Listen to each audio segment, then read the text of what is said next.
Okay, I just wanted to say that if you hear anything weird with the audio, it's not me. Never mind. Hi, welcome back. Long time no see. Long time no see. I have been in a slump. And you may say, Alice, a reading slump, that's totally normal. No, actually, like a life slump. I am in my exam period and I cannot catch a break. I am catching strays from every professor. And also bugs. I live in a city with bugs. But I recently watched a Sarah Caroli's video and that motivated me so much. I don't know how or why. I just put on a cute outfit and cute earrings and I was like, I am ready to rumble. I am actually reading a few books and I was like, I really want a 5-star. I want a 5-star. I want a perfect like summer read, even if it's not like that summery. I want a 5-star this month. Of course they're doing construction work as soon as I press the on button on my camera. I'm going to be very quick. I have a few books that I have started that I think could be like 5-star potential. One of them, not so much. We're going to start with it. I'm reading Wildfire. And you may say, Alice, I've seen on your Goodreads that you really hated Icebreaker. Why are you reading Wildfire? Beats me. On Pride Month, nonetheless. I was possessed by something evil this month because this book is not hidden it. It's probably written even worse than Icebreaker, even though the plot a little bit better because I like the guide better. But I like the girl a lot worse, so I don't know. I want to finish it. I have it on audiobook. I have like 2 hours left on the audiobook, so we'll see. And then I started a book that is very good. It's called There Is No Antimemetics Division by QNTM. It's a very weird book in which there's this weird like Area 51 division in which they house not like monsters, they are like concepts of ideas that are getting out of control and could destroy humanity, and one of them escaped. So I'm in the middle of that. That feels like 4.5 stars for now, but it has potential. Like the ending could be very good.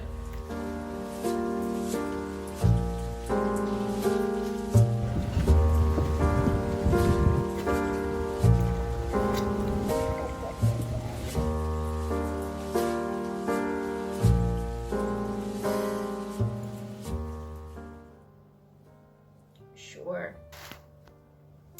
Can I get a little commission for the braid? I recently learned that I can do braid of braids. I also finished On the Train, There Is No Antimemetics Division. And I also got an ice cream. The book, awesome. It was very... Oh, it's a mini. The ending was really emotional and it gets... I'm not going to say complicated, but very like philosophical in a way. It talks about thought in a tangible way. Like, I think I could have done without the flashback in the middle. I think all the characters had already talked about what happened in that flashback, so I was like, why are you showing me again? Like, I mean, it's sweet, but maybe as a bonus story at the end, I think it would have made the book more like tight, compact. But still, I think I'm going to give it 4.25.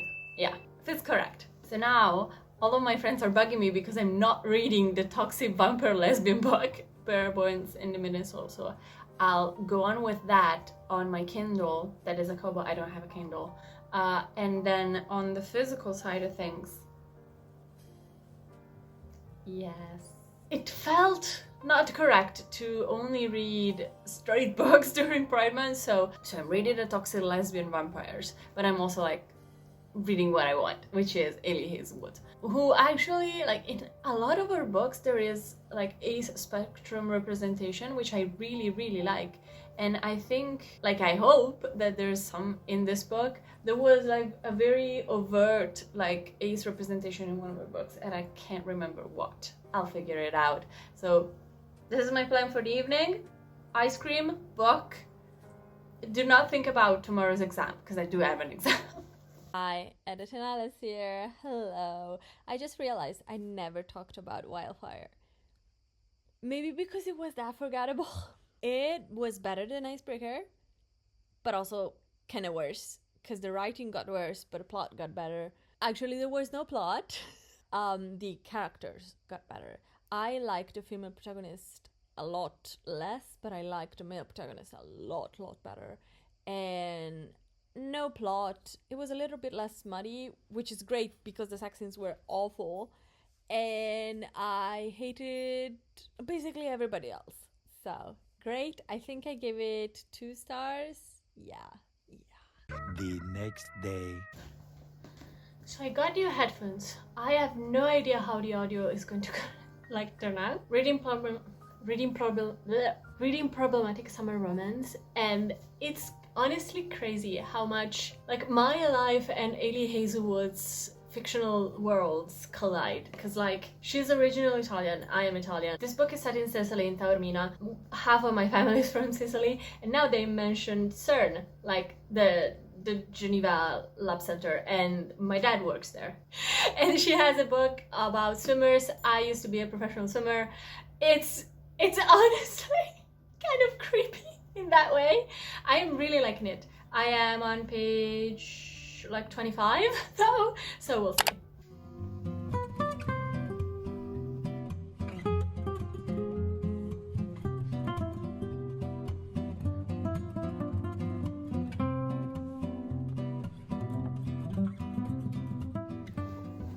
How very unsummery of me to be half naked but with like a cover blanket. But my grandma likes her temperature at a 22 stat Celsius in her house. I just wanted to say I'm on page 81. I have some thoughts. I am partial to an older man in books, okay? So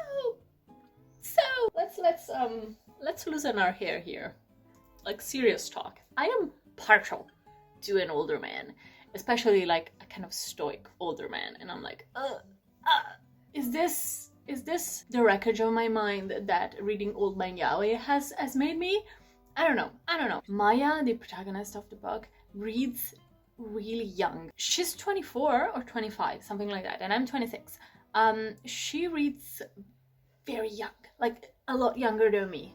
And it feels, it's a problematic summer romance because they have a huge age gap. They're both like grown adults, but like maybe because she's going through a lot, like emotionally, possibly. I think that if she kind of like matures or like sobers up from the anxiety of it, she could be really, really fun. But right now, I just wanted to say that they are interacting with the local fauna, in which I mean Sicilians, like I Siciliani.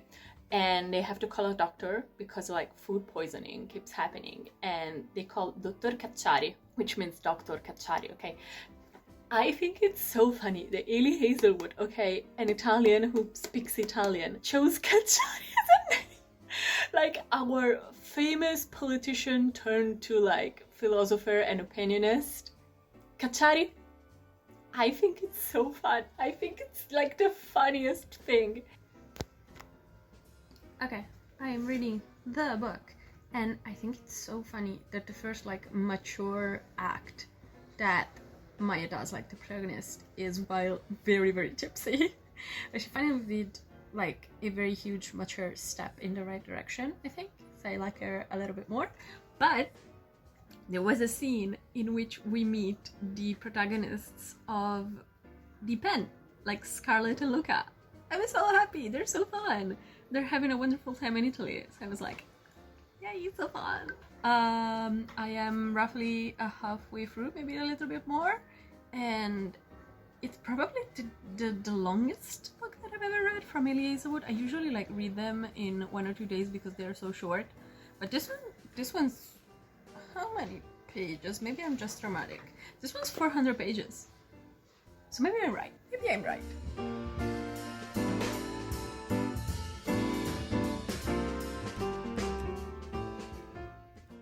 Finished problematic summer romance. Well, listening to Love Island UK. It was good.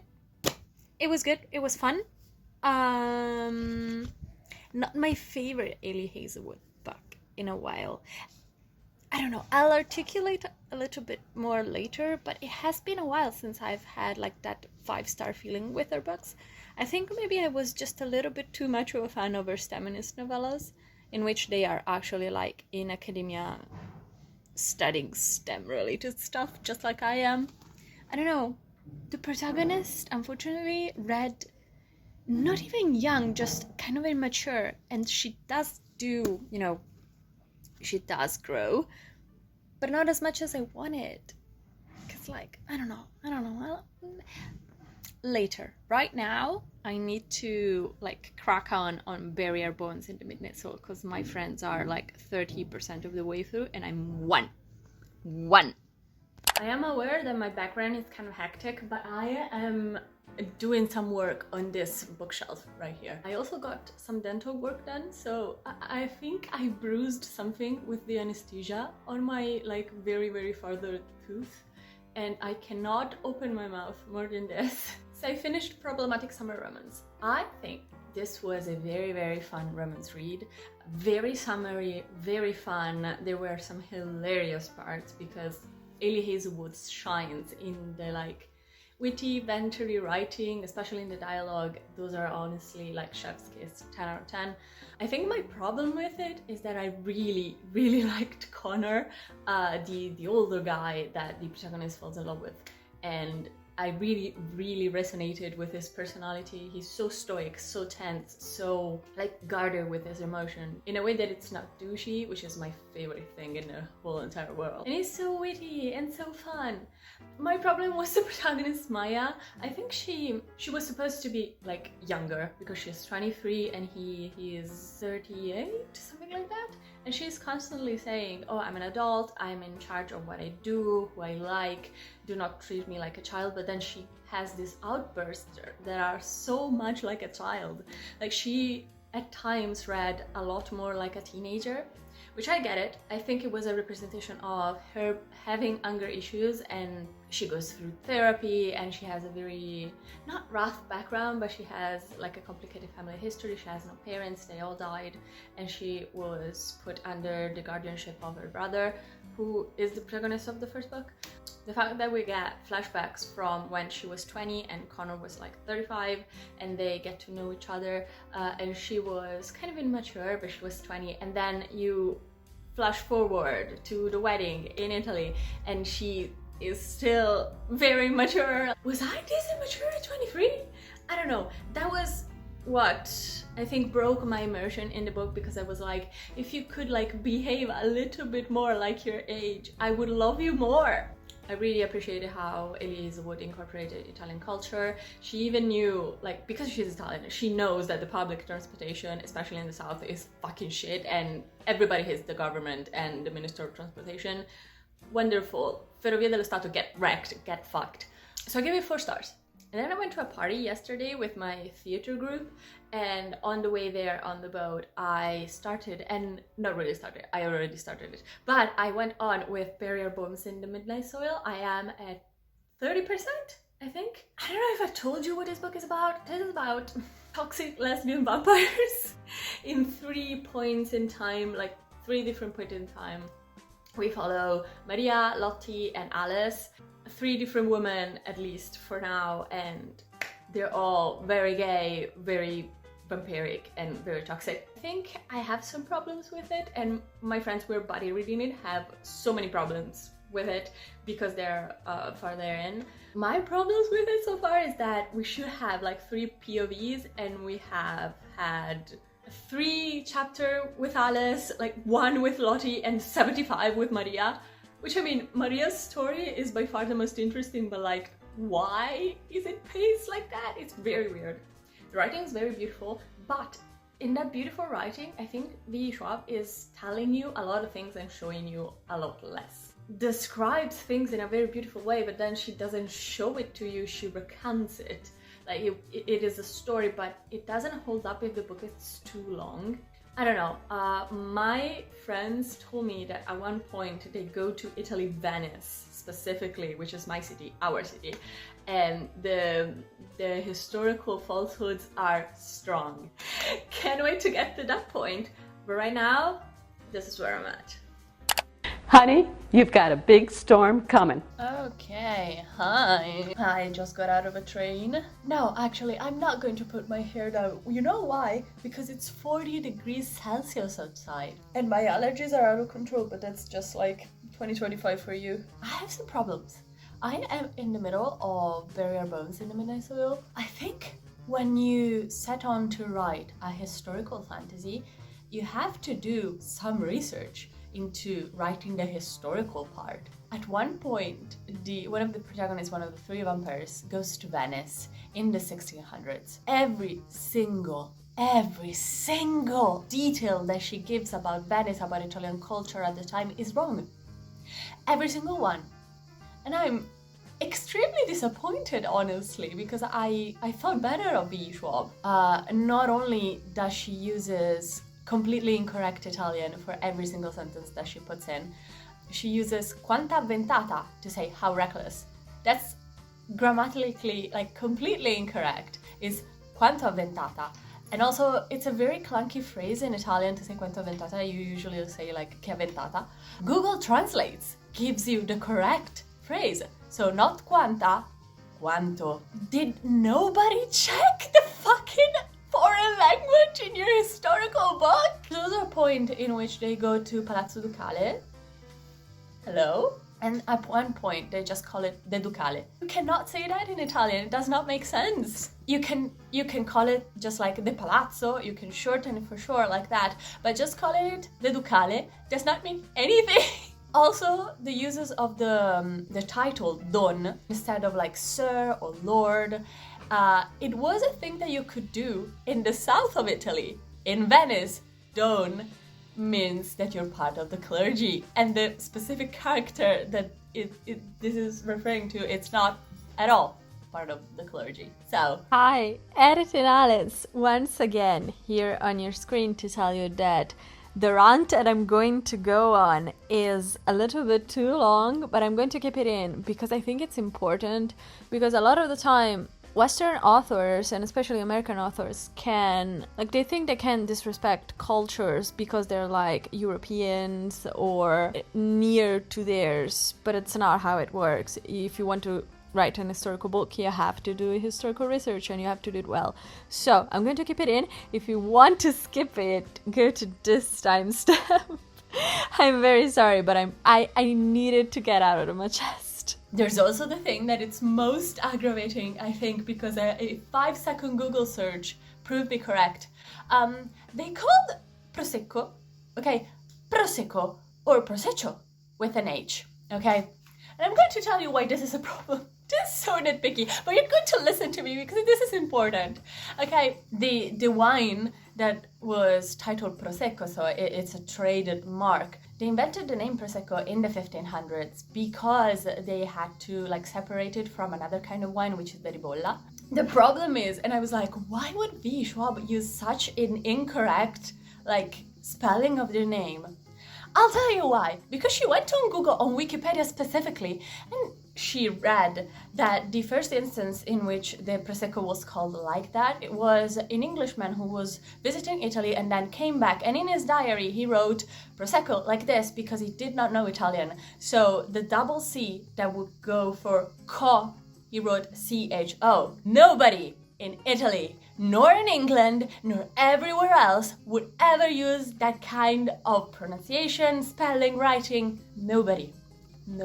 And I think she just wanted to be like, I don't know, exotic and historical, but she just like committed a historical falsehood, which is so, like, it's a huge problem in a historical fantasy. She also, I think, thinks that Italian, like modern Italian, was a thing in the 1600s, where absolutely not. Modern Italian as a language is not that old in terms of our country, and especially in Venice, they used the Veneziano or dialetto Veneziano, which was an official language for the city. They used to like write documents in that language. I don't know, it's so bizarre because everything was going great. The protagonist being Spanish does not make any impact whatsoever on the story. I also think that the pacing is really handled like very badly. We have huge chunks about a character and then one single chapter about another, and I don't know, it's not balanced well. I don't know, I have so many problems with it. Right now it's a 2.5. We'll see.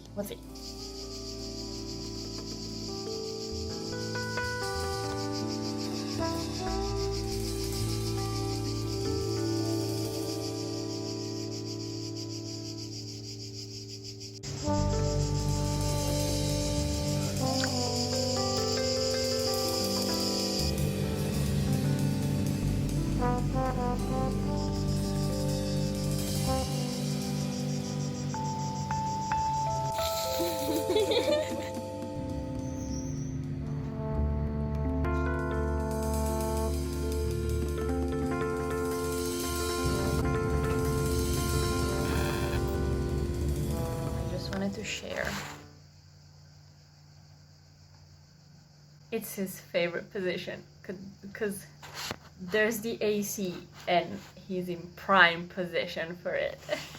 So, I don't know what the last clip was about, but I finally finished Barrier Bonds in the Midnight Soil. Disappointment of the century. I wrote a lengthy review, in which I detailed that it's a 2.75.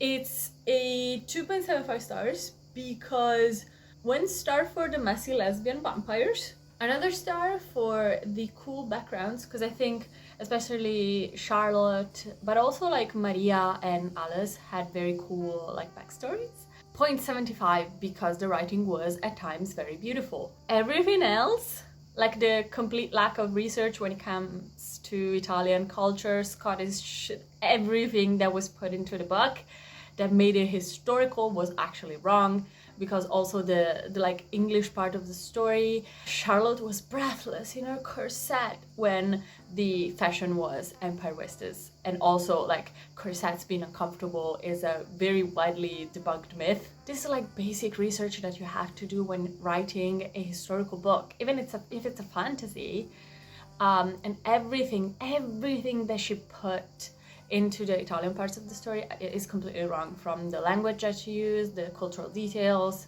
There's one cultural detail, like the prosecco debacle, that made me like lose complete faith into humanity, because like you cannot even read a historical source on Wikipedia. That's embarrassing. I think that's very embarrassing. And also like Italians are so passionate and like their culture is so fiery. Oh my god, miss me with that bullshit. And there's also like the fact that the finale, like the ending, rushed, bad, awful, did not like that. I liked that there was a lot of blood, but that's about it. So yeah, 2.75. I started another book called Bang Bang Botitsava. Edit and Alice here with honestly bomb makeup. I love my makeup in this moment. I just wanted to interject saying that I did not go on to read Bang Bang Botitsava. It was very cool. I was not in the mood for it. I instead read a 800 pages dark academia novel called The Will of the Many. Yeah. I think I'm going to end the video here while I look this cute, because I think I read enough books. It was not a very good reading month for me. I think it was disappointment after disappointment. So I'll do a little bit of a wrap up for those who came all the way to here, and then we'll part ways. Okay, so we started with Wildfire, which was honestly, why did I do that? That was disappointing. That was 2 stars, like 2 full stars, which is better than Icebreaker, but still bad. And then I went on to read, honestly, a very, very cool book. There is no antimemetics division. That was 4.5 stars, I think I gave it. Incredibly cool. Had one of the most wonderful love stories I've read in a while. And it was like a sci-fi novel about anti-memes. So I then hopped on to, I think, Problematic Summer Romance, which was cute. Was very cute, very summery. I loved the male lead. I did not love the female protagonist, unfortunately, so it was a 4 star, like a full 4 stars. It was okay. I expected a little bit more. That's the thing. And then it came Barrier Points in the Midnight Sale, which was the nail in the coffin. Like, the biggest disappointment. I used to love Schwab's writing, and now it has been a miss after a miss, and I'm not alone in the sentiment. So, I hope you enjoyed this video. I know I've taken like a little bit of a hiatus. I've just been like floated with exams and like just feeling the summer. My life is changing very, very quickly because I'm approaching like the working world. So if you want to connect with me, I have some socials down below. Fun time there, I assure you. And I'll see you in the next video, which will hopefully be very, very soon. Goodbye!